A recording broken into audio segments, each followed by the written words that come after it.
Hey, we're live. So welcome back everyone to another town hall. Let's see, I'll share my screen so that we get some notes up here and we'll get started. What is John's Fathom note taker? So this, in answer to your question, this is an AI system that records and summarizes the meeting. Does it work well? And does a great job. I'll send you the content. I recommend the service, and it's free. Yeah, send me a link. I'd like to check it out. I've tried some of those before. I haven't found one I really liked, but if you like this one, send it to me. I will do. That should show up as an action item for you now, right? Yeah, that's right. Actually, okay. This one doesn't extract action items. Another one does, but isn't as good. Okay. Anyway.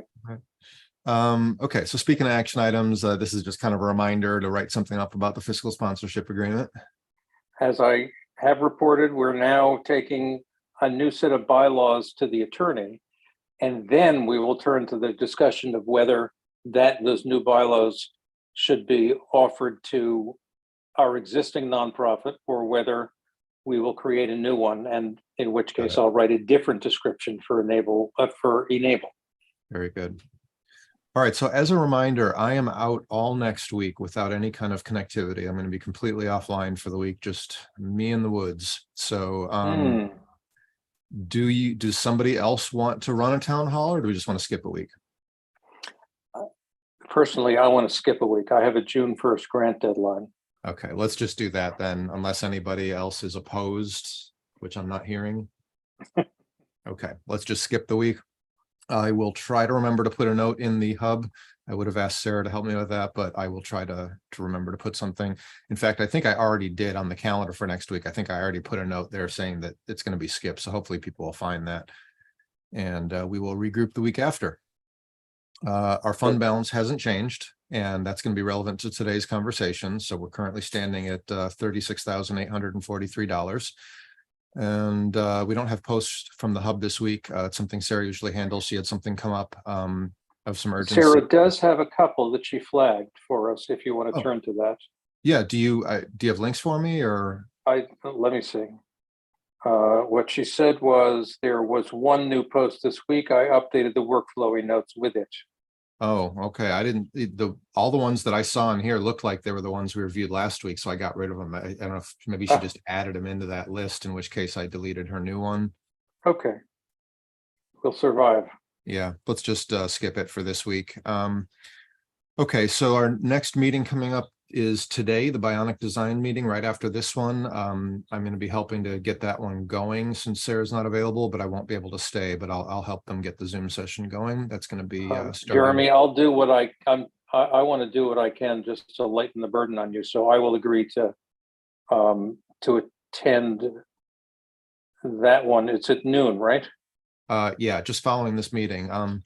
As far as I know, Vivek is going to be there, so I think he can run it. It's just he doesn't have the setup to get the Zoom live, the Zoom stream going. So I can do that. It just means jumping in for the first couple of minutes, and then I can leave it to him. But thanks for the offer. I don't think there are any other meetings to look at. Let's just check. I mean, we are at the 26th, so I think that's our last one probably. Yep, that's the last one other than these. So we'll get into June meetings next time. All right, so the main topic of today is to review the proposal that Adam and his partner Jason put together. It's Jason, right? Yes. Jason Simpson. Okay. All right, so so Adam and Jason put together a very nice proposal for us, and I thought we could use our time today to review this together. I did put in here a summary for those that are short on time. I just fed the PDF to ChatGPT and let it summarize it for us. So there is a summary in here, but I would like, if I pull up the actual proposal itself, will you kind of walk us through section by section, Adam? Sure, absolutely. Yeah, that's fine. And I want to say I apologize, Jason, since his regards, he wanted to join today on the possibility of this topic coming up. He's actually on a plane right now and wasn't able to attend. He's Well, that's a currently good mid-flight. excuse not to be here. So So I think the first page is mostly introductory, but anything to summarize there? well, let me just kind of explain, because I think that there is the potential for confusion about my role in as it butts up against this this venture that I'm engaged in. So about 6 months ago, I approached my now business partner Jason Tennyson with an idea to explore a kind of niche opportunity for management consulting, specifically for firms that either work in the nonprofit space or otherwise have a more humanitarian bent, somewhere wrapped into their mission or vision statements, that a portion of their energies is devoted to, generally the betterment of the environment, to society, to criminal justice reform, some way of attempting to assist organizations and networks who are frequently cash strapped by making their processes more efficient and improving their internal communication and external attempts at raising funds and acquiring grants. So this is something that is, I think, sort of a confluence of what I've been working toward for the better part of the last decade, in terms of leveraging this network that I've been building, applying skills that I've been cobbling together kind of piecemeal. And there really isn't a service out there, at least not at the level that we're exploring, this sort of boutique level, that caters specifically to nonprofit organizations and smaller companies with that humanitarian focus. So that's where Wild Mont came from. We wanted to find a way that we could apply change management and organizational design techniques, and combine that with the managerial and leadership training skill that Jason brings to the table, along with his sort of outward facing networking capability that he's been honing in his sales roles for the last 7 or 8 years or so. And I think that we've got a pretty strong network now, and we have just started signing a couple of clients. Obviously, I can't disclose who they are, but we're really excited about the first couple of contacts. Sorry, I'm getting over a cold, so you're going to have to forgive me for some occasional gasping for breath. But our first couple of contracts have been going really, really well, and we're very excited about this turning into what our life focus is kind of about. And to that end, John, Jeremy, and others at town halls for the last, well, really for most of the time that I've been attached to e-NABLE, have been identifying a number of gaps and opportunities to improve e-NABLE's internal organization and communication, their specific project work, that I can go into in just a little bit, that is outlined to the proposal here.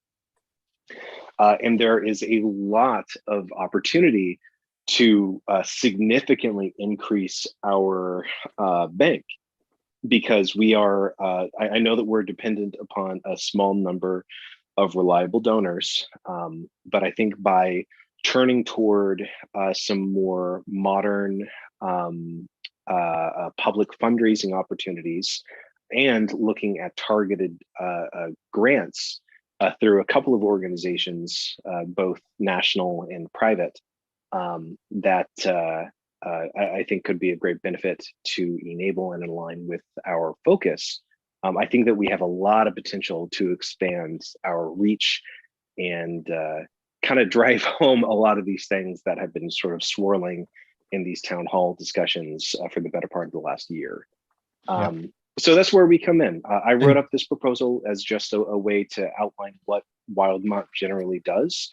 I have, given my role here, I have some insight, more insight than is usual about how this organization works.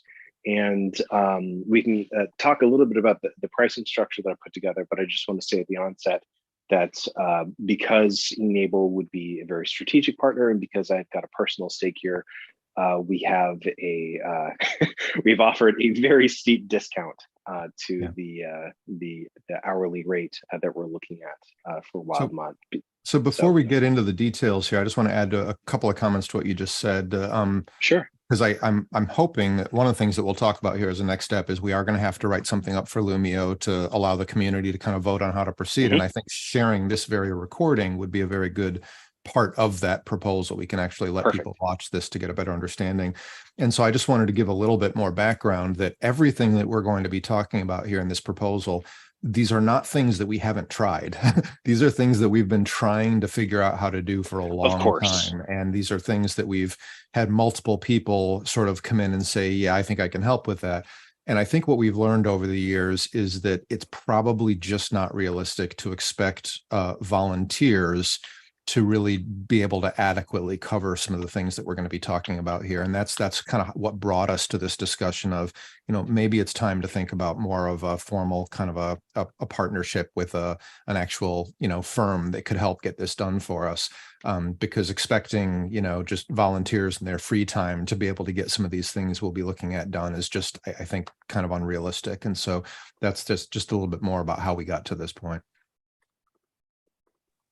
So moving on, I kind of shared that first page just as you were talking. So, I'll assume people were able to kind of peruse that, but I think you covered all of that. So let's just move right in here. Maybe you can tell us about this first section here that talks about a baseline assessment. Sure. So, we spelled out generally what our process is for approaching any initial engagement. We call our you'll notice there's a lot of mountain motifs spread throughout our branding. So forgive me if it gets a little bit schlocky, but I will tell you that we landed on the name Wildmont. It's a kind of a portmanteau, a combination of my two sons' middle names. So my sons are Jack Wilder and James Beaumont. So we took Wilder and Beaumont and slapped them together and came up with something that I think sounds pretty cool. It does. And it works so for the metaphor. Yeah. So our initial data collection phase we call Basecamp. And I like the imagery there because it's this idea that it is something that is established in a secure location. You have the resources that you need all in one place, and you can always return to it before setting off for another project. So Basecamp, the idea behind it is to create a kind of knowledge base. You're not only looking at what the baseline status of an organization is, but you're also creating a pool of resources and a framework to initiate any kind of project planning. So I've listed here in this table a number of the possible exercises that could be undertaken during a Basecamp exercise. And this includes things like looking at the hub's site analytics, seeing how many visitors, novel visitors, how long people are on a given page, what parts of the hub are people visiting. It's things like sending out surveys, scheduling interviews with chapter leaders, trying to get a sense for a census for active members, trying to get a better sense for not only who's active on the hub, but who's making use of our devices. So I know that this has come up a couple of times, but I think that there are a lot of people out there, and this is great. This is not a bad thing.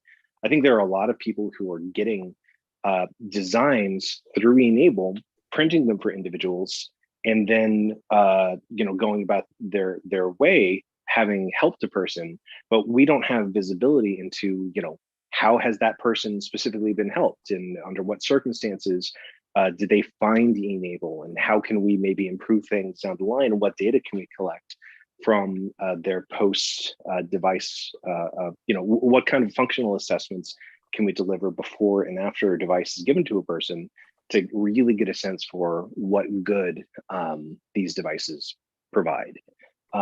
So there's quite a lot that I think, and I want to circle back, Jeremy, to what you said a moment ago about how you all have tried a number of things over the years. I really don't want to come across as thinking that we know better or that I specifically know better about what needs to be done to improve e-NABLE's efficacy and impact. What I think is that with a decentralized network like this, and even if e-NABLE had like, you know, a top-down leadership system, I think that it's really hard to ask people who aren't being paid to dedicate a significant chunk of time consistently week after week after week. Oh yeah. And that's really what Wildmont is But offering. having said that, I mean, I think people like you and Jason with your backgrounds probably do know a little better how to approach this. So Well, I mean, I will say that you know, through the grace that you and John extended to me and the trust that you offered in giving me this role, I think I've gained a great deal of insight about how e-NABLE works. And I think that we can apply our methodology to e-NABLE to pretty significant effect. yeah. There's one thing that I want to touch on before I get too much further, and we can talk a little bit about the specific projects that we're going to be exploring in more detail down the line. But top of mind for me is fundraising.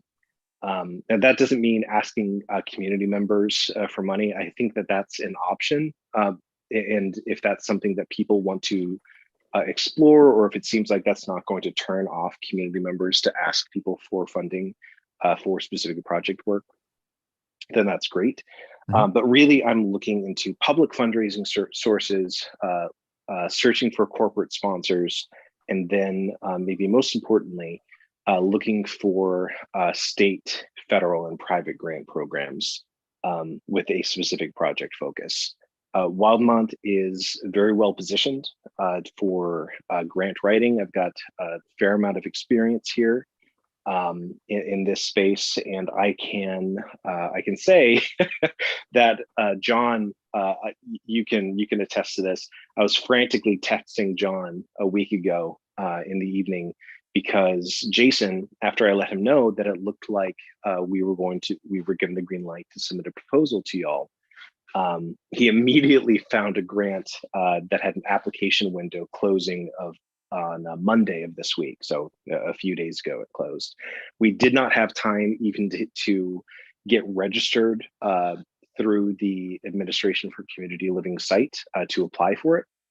It takes about a month to get all the ducks in a row and get approval, and then you can, compile all of your information. But this was a grant that fits. I actually got in touch with the director of the ACL earlier this week and one of his deputies in DC, and we spoke on the phone for a little while. And he's a really nice guy. We really hit it off, and he encouraged me to stay in contact for future possibilities. And he was excited to learn more about e-NABLE. But this was a grant for $940,000 that really neatly aligned with e-NABLE's scope and purpose. So that kind of thing pops up here and there. And I think having a dedicated team who is just always on the lookout for it and ready at the drop of a hat to submit an application and fight to get those funds, I think could, more than paying for ourselves, I think that we can way more redouble whatever is invested in us many times over. Go back. I jumped ahead of that, but let's kind of go back and maybe we can go through these a little bit in order, if you don't mind. So we went through Basecamp. So in section 2, you talk about some kind of general areas of sort of challenges. Maybe we could talk us through these. Sure. So this is not news to anyone who attends town halls, these items that are mentioned here. But generally, what we are looking at is a network of individuals who have a lot of good intention, who really just want to do things to directly assist people. The through line across all of these issues that we identify, you'll notice that they have kind of a negative spin. In rereading this proposal, I wish I had written things in terms of opportunities rather than identifying these issues. I just don't like that kind of language, and I think I could have benefited this by giving it another pass. But you can see 2.1, low member engagement. I think that's better described as there being an opportunity to better incentivize people to engage on a couple of different fronts. Understood, Adam. Yeah. So what does that look like? That's taking members of the community who are really interested in finding people to print devices for and turning them toward community outreach. It's turning them to areas in their local community and giving them the tools that they need, and maybe even scripts and a directory of resources where they can reach out and see if they can identify individuals who are in need of devices. Beyond that, though, and beyond just trying to get people in the community to do more on the logistics and outreach side, it's bringing people in who are passionate about that already. There are high school organizations, Rotary clubs, whose entire purpose of being is giving students opportunities to engage in helping their direct surrounding communities. There are university clubs, there are private companies, all of whom have dedicated nonprofits under their wing, departments of people who are interested in exploring opportunities for charitable activity and volunteer work. I think that if we created a community within e-NABLE that was dedicated to outreach, and maybe a separate one, maybe an integrated one that was dedicated to exploring logistics, shipping, getting devices to the areas in the world where they're needed, I think that we could see e-NABLE's scope and impact significantly expand. So all of this in this engagement section really just speaks to that. We've got lots of people who are interested in making devices. There are fewer people who are really interested in kind of making the roads and systems that are needed to get the devices from point A to point B, and also identifying what point B is. And all of those are things that I believe Wildmont is very well positioned to provide. Excellent. Okay, should we move on to this next section? Yep, this is just a continuation, a little bit finer points on a couple of these things. These are items that were more specifically brought up, I believe, in the last town hall we had. But we're exploring, when I say we, I mean e-NABLE, we have started the ball rolling on looking at a project management system for all in-flight projects. This is Trello. This is something that Jason and I have quite a lot of experience in implementing in our current roles in our day jobs. And I think it's something that we could be a little bit better organized about tracking what needs to be done to tie the knot on certain activities and how to kick things from phase 1 to phase 2 and so on. Our badging approval team, obviously Jeremy is really stretched thin trying to get this done. And we are, I believe I used the term swinging from vine to vine last time around. I think that we need to have more of a steady support system and a network of people who are empowered to approve individuals and chapters who are printing certain kinds of devices. The same is true for our help desk. We need to, I think, look at some automated tools to better support people when they come onto the site, when they're new, when they need to get some onboarding information to direct them to the areas where they need to be. And then the logistics support is something that I've already spoken to. But I think that for all of these, attempting to foster community around creating these spaces and creating these interest groups is something that Wildmont would be able to lead and dedicate the person hours to getting that done. Excellent. Okay, funding and donor outreach. Yep, already spoke to this a bit, and the reason I jumped ahead to it is because I really don't want to give the impression that we want to, bleed the coffers dry. Really, what we're doing here, and honestly, the amount that we're asking for is largely just to make sure that operationally we're able to keep moving forward and we're not losing the time that we have to see our other clients and yada yada yada. But what we really want to do is make e-NABLE a more continually self-sustaining organization while also expanding the amount of energy that it expends. So in order to make that happen, though, we need to bring in more funding.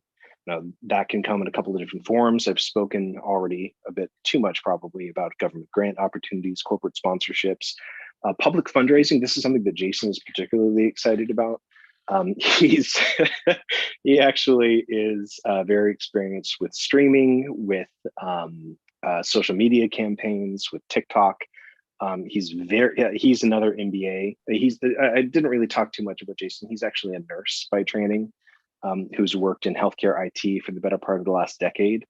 He completed his MBA with an interest in entrepreneurship and marketing, and he is very good at this kind of thing. So I think utilizing him for this specifically, this is kind of going to be his baby if we decide to move forward with the Wildmont partnership. But he has a lot of great ideas that he's ready to share about how we can leverage this highly visual medium of 3D printing to very great effect. Excellent.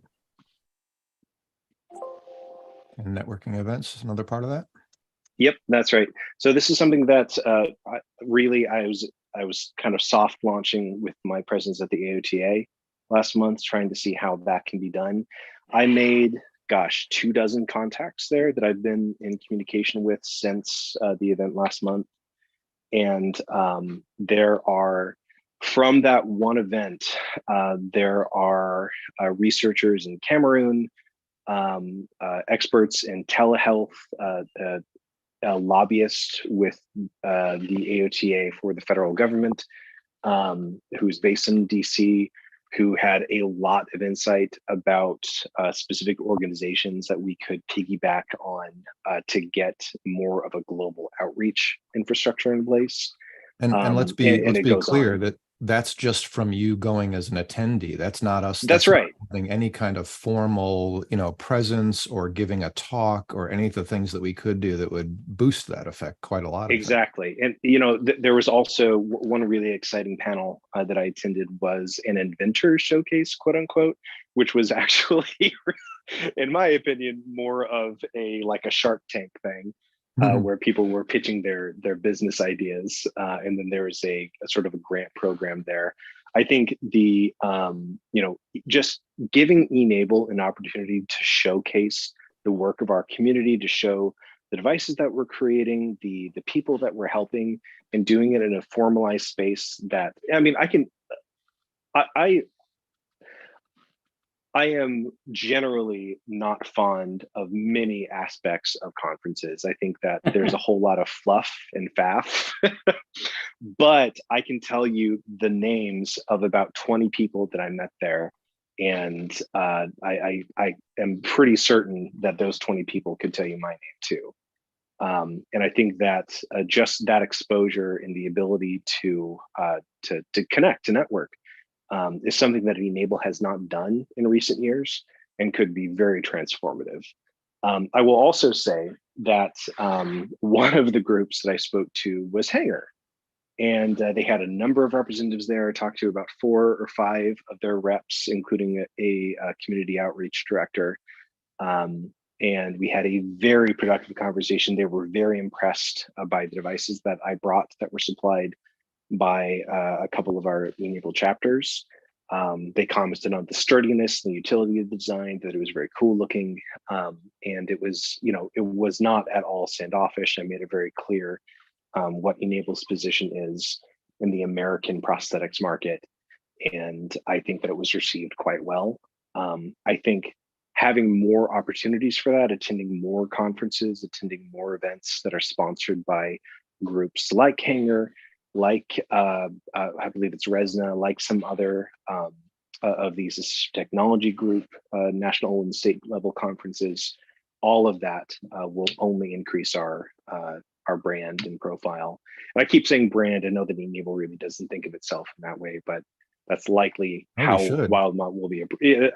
Honestly, to do what we want to do to assist people, you kind of have to get into that icky business stuff that doesn't come. Actually, I don't think we have a problem with the concept of brand. We have a strong brand, actually, but it hasn't been leveraged. That's right. That's right. And so that's really what we want to do. We want to better leverage that brand, because honestly, to again be kind of blunt about it, I think the concept of what e-NABLE does sells itself. It's not difficult to convince people that this is a worthwhile organization, but that call to action to devote resources and time to supporting it, that's where we need people on the ground actually communicating that message Right. physically in places where decision makers and money live. And I'd actually I like think to, that's how it works. I'd like to add one thing to that, Adam, because you touched on this a little bit above, where you talked about some of the opportunities for improving engagement, and Sure. it was up here where talk about some of the where was it under support for independent? Oh, down here where you talk about continuing education credits and things like that. I Oh, wanted to right. call it. I just want to call attention to the fact that something that we haven't really focused maybe sufficiently on is that, you know, everything that's happened with e-NABLE has kind of grown very organically, kind of by itself. John and I are continually surprised by just kind of how things kind of proceed and grow. And one of the areas that has had the most astounding growth, I think, is in the educational arena. I have seen so many schools and classrooms that have embraced e-NABLE and brought it in and made it into a whole program of engaging their students in meaningful educational activities that actually connect them with something that's rewarding, that helps other people, where they can actually see an impact of their work. And I don't think we've made enough of that. I mean, I feel like, and I'm obviously, you know, seeing this more than others because of running the help desk and all that, but I feel like we as a community have really had an impact on, you know, education in, at least in this country, and I assume it's happening elsewhere too. I know I love to see that kind of sort of real meaningful kind of I don't know what you even call it, but practical learning, you know, oriented towards, you know, not just getting out of a textbook, but, you know, getting involved and connected with real people and doing things that have meaning. And for me, it's just been really rewarding to see how many teachers have embraced this and brought this into their programs. And I would hope that we can build that into something more as well. And, you Yeah. know, just help to facilitate that as much as we can. You know, I think that that's interesting to me for a couple of reasons. Top of mind, I think that speaks to e-NABLE's inherent value. I think it's interesting that e-NABLE has kind of built this niche, and there have, at least not that I've found, there are no competing organizations that seem that have a similar focus with the same kind of structure that e-NABLE does. And I think that's that's very interesting, because it would be very easily replicated in terms of getting it started. But I think that we have 10 years of building this network of, you know, thousands of individuals globally, that I think would help us to you know, better secure this brand and better secure our position as you know, where people should go. Again, I don't want to give the impression that, you know, e-NABLE needs to protect itself first and foremost. I think that really what all of this kind of circles back to is establishing a steady architecture to better support and impact the people that we're attempting to serve, right? Yeah. And quite frankly, to better support our members too, our volunteers. Of course. Yeah. But I think that it's interesting that so many people have adopted and joined the e-NABLE network. But I think that that's kind of currently a unidirectional growth. So, you know, e-NABLE provides materials. People take those materials and they build up their systems. They build up, you know, their STEM programs, their maker spaces. But we don't have a whole lot. I think that sort of in the swirling network there's the benefit of active participation and communication between individuals. But I don't think that e-NABLE as a network benefits from that currently, because we're not really taking their lessons learned. We're not saying, well, tell us what you're seeing after you deliver a device, or how are you identifying people who are in need of device. We're not gaining that data. And I'm not saying that we need to, you know, take money from these people. I'm not saying that we need them to, you know, we don't need them to even show up. Yeah. We just need their insight. We need the knowledge that they're gaining. Yeah. And in order Agreed. to do that, we've got to build a system to capture it. All right, so let's get into the good stuff here. Let's talk a little bit about pricing and what you're proposing here. Sure. Well, or or the bad stuff, however you want to think of it. I I think it's a generous offer, so don't be shy. Well, Wildmont, really, we're looking at this as a mutually beneficial partnership. The details are spelled out with a finer point here in this proposal. Generally, on average, we charge between about 150 to 175 per hour for the kind of base camp reach and impact exercises that I've been describing here. But we're looking at, I think it was a 70% discount of that rate, looking at a retainer program. And I want to say, what is it? It works out to something like $46 an hour. Yeah, so 1,980, I think, would be the That's right. flat retainer fee per month. We're looking at about 40. I guess that would be exactly 40 hours dedicated per month. I can tell you that it's going to be more than that when it comes to it. But we're not going. Obviously, we have a pretty detailed tracking system, but really, we wanted this to be a sustainable rate, given what our current bank is. I will say that there are a couple of caveats here. The biggest one is for those grant programs.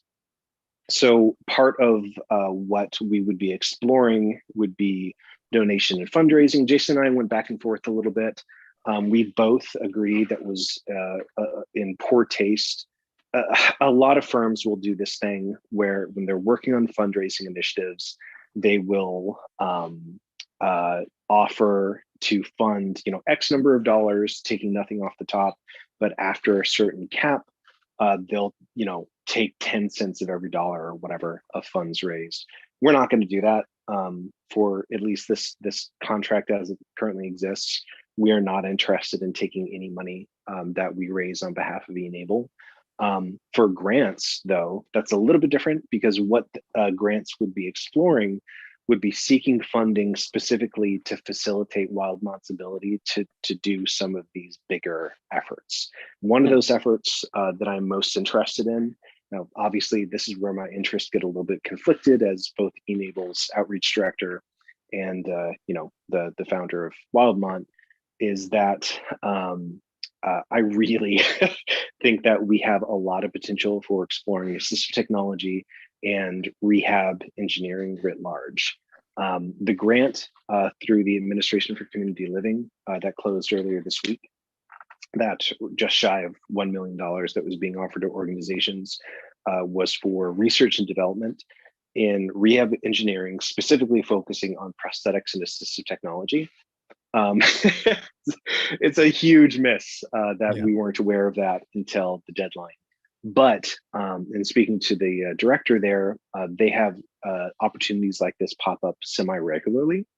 And I think that if we were to secure funding through a grant for specific project work, whether it's research and design of an entirely new element of what e-NABLE's scope could be, if it's something that's going to be a huge lift with X number of hours weekly required on top of the programs that we've outlined in this proposal, we would just ask that Wildmont be compensated at our standard rate.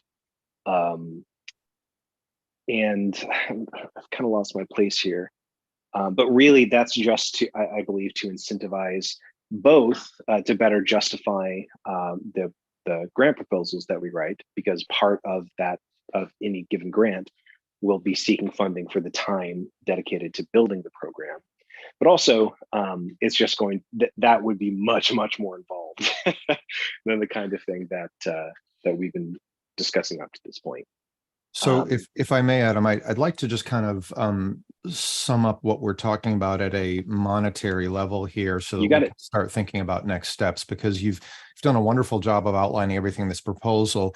The only thing that we don't really get into here is really kind of outlining what are we asking for approval on, because we don't really talk about duration here. And I see this as an ongoing program ideally, but the way our community has always worked is that while we recognize the need for certain ongoing activities, we generally approve funding for those things on a periodic basis. basis with checkpoints so that we have the opportunity to kind of reevaluate and make sure that, yes, we still feel this is working. Yes, we want to approve it for another period, et cetera. So taking what you outlined here as far as a monthly retainer proposal, I think we probably need to think about writing something up for Lumio. And my thought was, and this is where I want input from you guys, I was thinking that we'd put something forward, either proposing a 6-month term or a 12-month term, maybe paid quarterly, if that's something that you're comfortable with. I think all of this is up for negotiation, but I'm just thinking of ways that we got to be able to put something that's very specific in front of the community, say, this is the total commitment that we're asking you to approve, and this is when and how it would be paid. And this is what you can expect in return. Yep. So I was thinking something like that, proposing either a 6-month or a 12-month initial engagement. Personally, I lean towards the 12-month option because I think for the scope of the things you're talking about here, I think we really want to give this a year to see the fruits of these labors. But I'd like to hear your thoughts as well. So we have some standard contract language regarding duration of these projects, and it really varies based on our initial assessment of how long a given project will likely take. Jason and I talked about this a little bit the other day. I think that for this, if you're leaning toward 12-month, I think we have several years worth of projects here. And don't let me give you the impression I'm saying that I think this is going to be done. I'm just saying I think we should try to get approval for 12 months and then renew it for 12 months. Yeah. Let me point out that we don't have the money for a 12-month commitment. I think we do. Did I do my math wrong? I thought it came out to something like 23, 19. Well, yes, but we're currently paying Sarah. Okay. And that's our other major expense. And with those two, I think a year would just about break the bank. Well, that's assuming that no new funding comes in through these efforts. That's my point. Yeah. I think the real exactly incentive, my thought, John. The real incentive that's here is that this isn't sustainable unless Wilmont can do what they are offering to do, which is to develop funding sources for us. Sure. Well, that's why I said that I think our proposal should get approval for a certain duration, but with details about checkpoints and how it gets paid out and what to expect. So you have an opportunity of saying, let's approve this for 12 months, but with the expectation that by 6 months we've seen X, Y, and Z. And part of that sort of midway check could be, we expect to have seen some amount of incoming funding by the 6-month point in order to justify the continuation of the program. I think that's exactly right. And I would say that we were thinking a 6-month so that you wouldn't be locked in with a quarterly, as you put it, checkpoint. The language we use is minimum engagement, but basically just signing on 3 months at a time with an initial understanding that it will likely be 6 months, assuming that we have, shown progress. And then it's just a matter of basically renewing that proposal every 6 months on Lumio and saying, okay, time to vote again. Do we do another 6 months? And we would just keep it going, which I'm sure the results would easily justify that. But I like that approach. Yep. Now, if I'm hearing you, you're exactly right. As far as the grant side of things, we would need to, so I understand that that's handled separately, but within the scope of this program, we would need to rely on you to at least be the ones becoming aware of those grant opportunities and calling them to our attention. And when there is one that's worthy of going after, that would have to be put forward as a separate proposal on Lumio at your normal rates to say, this is the grant, this is how many hours we think it's going to take, this would be the, possible outcomes, et cetera, and let the community vote separately on those proposals. Yeah, that was exactly my thought. I thought I heard you saying that the execution of the grant would be at your standard rate, but the pursuit of the grant and the rating of the grant would be included within the original package. Did I get that wrong? So the idea here being any grants that would be for project work that Wildmont specifically would oversee, if the plan would be for Wildmont to oversee the execution of that project. So for example, let's say that we had pursued this ACL grant for rehab engineering R&D. If that were something that we not only applied for, applying for the grants, all of that stuff is just at our normal rate. It is just what? Is just looped into our standard retainer. Like we're not seeking anything additional for applying. That's for what the I time understood. to get to that. Yep.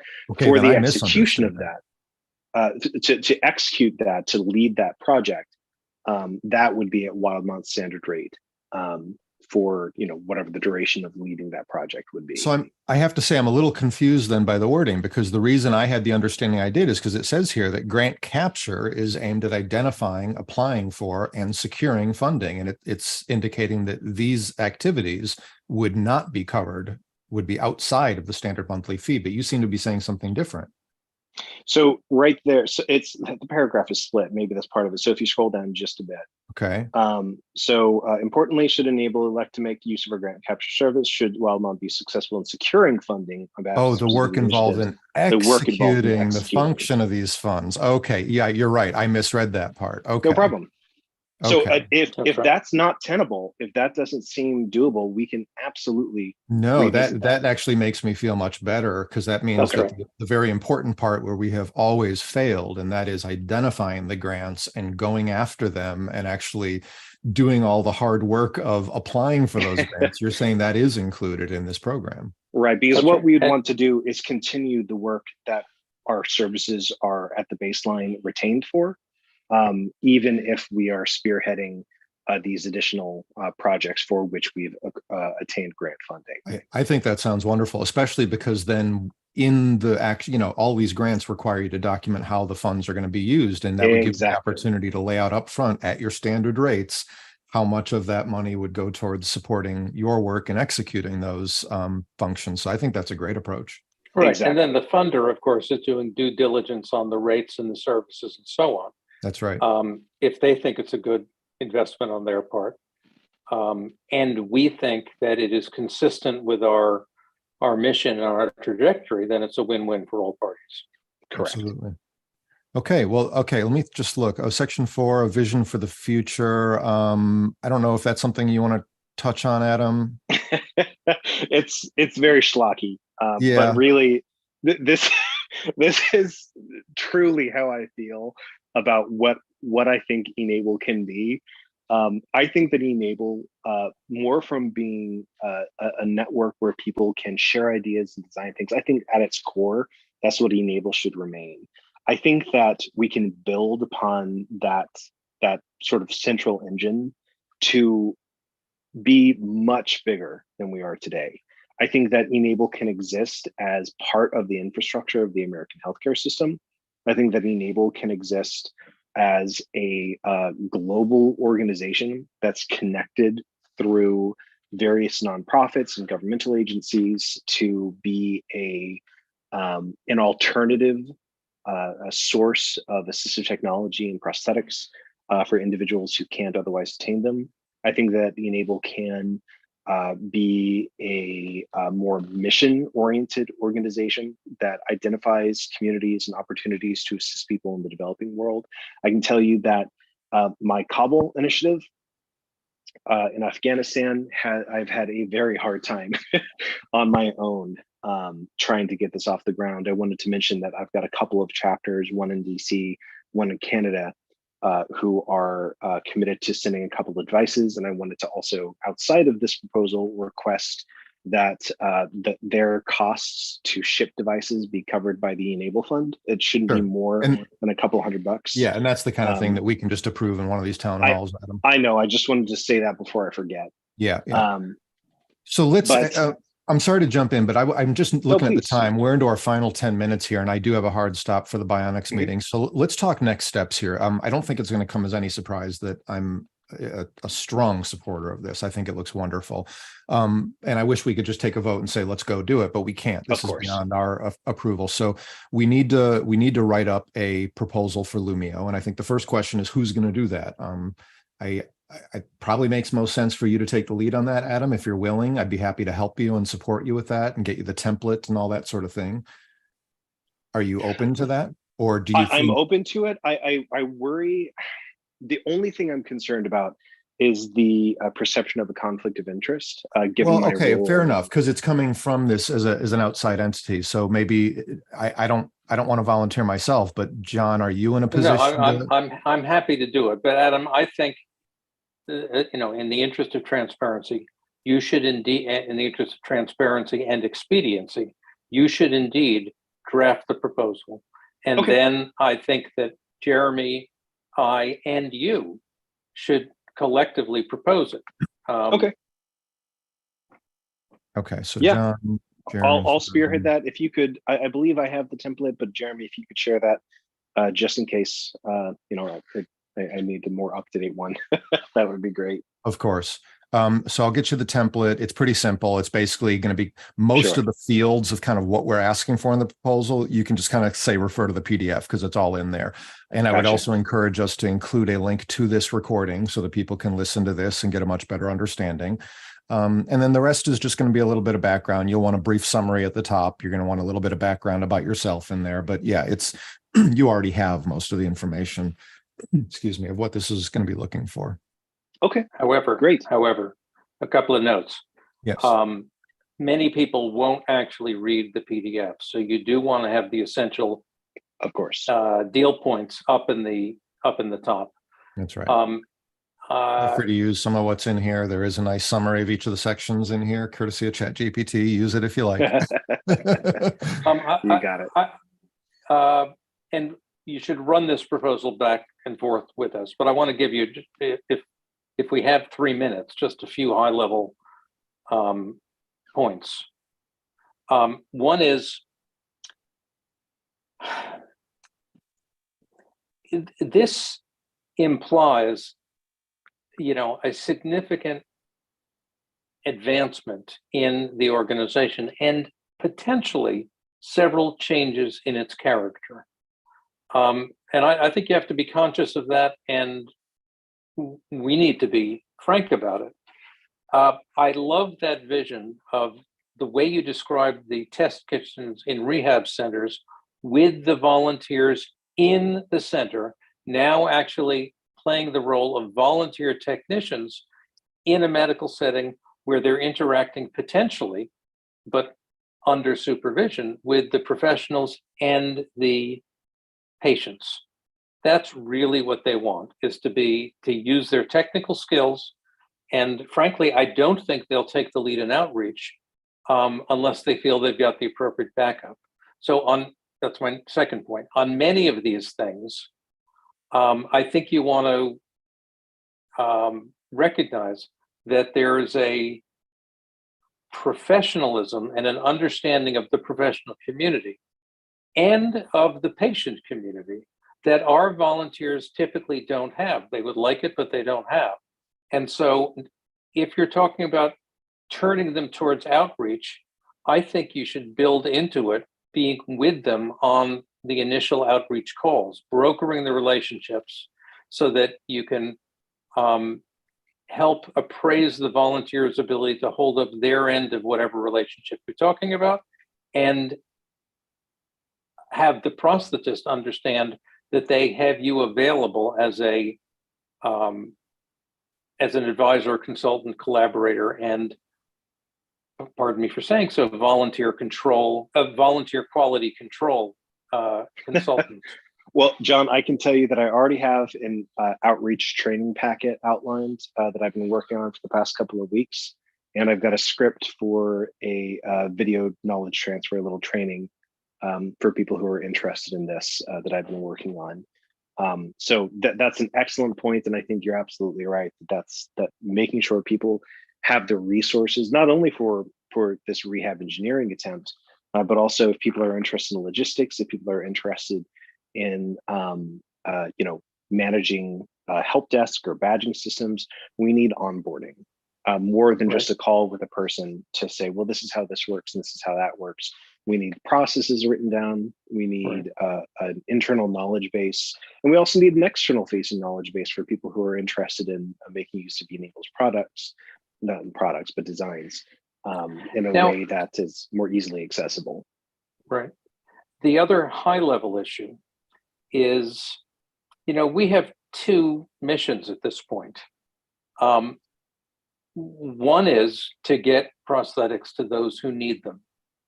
And our all-volunteer organization has done a remarkable job of getting prosthetics to those who need them and don't get them, but it hasn't done a remarkable job of reaching all those who need them. We haven't scaled, and we haven't connected to the professional communities and frankly, the gatekeepers to the communities in need, especially internationally.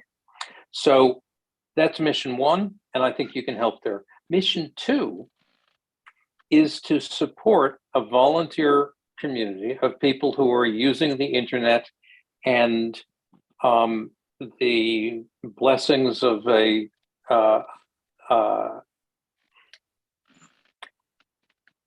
blessing that society has given them, and developing meaningful activities that they can then apply to spread those blessings more equitably in the world. Those are two things that e-NABLE stands for. I'm not quite clear on, can you be a little more specific on that second one, John? Because I was actually going to talk a little bit about supporting research and development, and I don't know if that's that's part actually of, that's part of a it? different one, but it's worth it. Okay. Okay, so let's do that. So number one, as I said, is getting inexpensive prosthetics to those who need them and will benefit from them. Number two is supporting a global network of pro-social techno activists, right? Right. Volunteers who want to do good with the tools, with the miraculous tools of digital and other technology that are available to anyone above a certain socioeconomic status, and ought to be used to benefit those who aren't at that level of wealth and luxury. Okay. The third one is innovation in methodology. So that's the one Jeremy put in place. Yeah, I mean, we've been blessed with some brilliant designers, CAD specialists, mechanical engineers. I mean, people with amazing skills who have just taken it upon themselves to say, hey, I can improve on this design. And that's where all of our designs have come from. Just some volunteer, or occasionally a very small group of folks that work together on something. But usually it's been individuals who have come up with these new designs and shared them. If we could figure out a way of bringing those people together and say, hey, you're great with CAD, you're great with, mechanical design, you're great with, fitting, or whatever those things are, and really form working groups and try to facilitate some of these R&D efforts with specific goals of, hey, we want to come up with a design that achieves these goals. I think we could have a much bigger impact in improving the sorts of devices that we're able to offer. So that's something else to consider. Well, So considering Adam, all three of those potential avenues, I mentioned earlier that we have several years worth of projects that we can. Well, no, but here's, I'm sorry. Here's sorry, the high go level ahead, point I'm building. Here's the high level point I'm building to.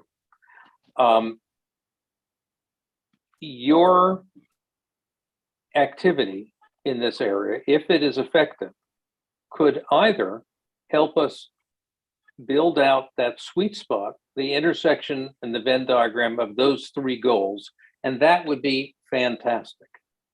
It's also possible that you'll actually lead us to maximize one or two, but not all three of those goals.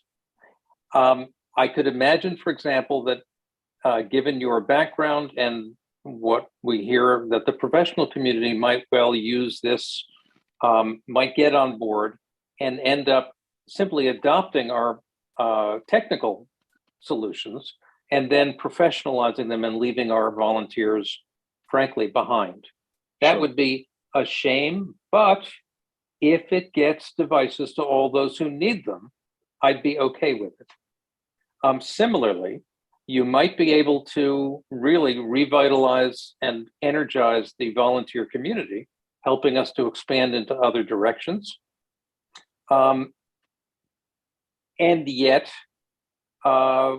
we don't, that might not end up going out through professional channels or particularly leading to research and development.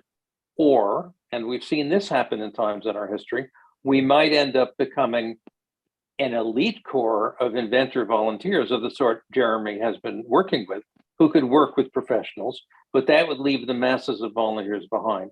I mention Sure. all of this because I could see us going in any of those permutations as a result of the effectiveness that I think you and Jason might have. Some of those are going to be scary prospects for some of our members.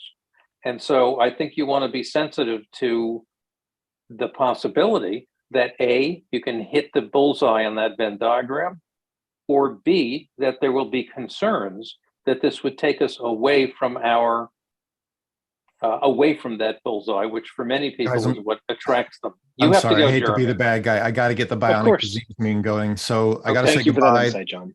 Thank you all. I- Thank you, Adam. And why don't you two connect by email to go forward with the next steps?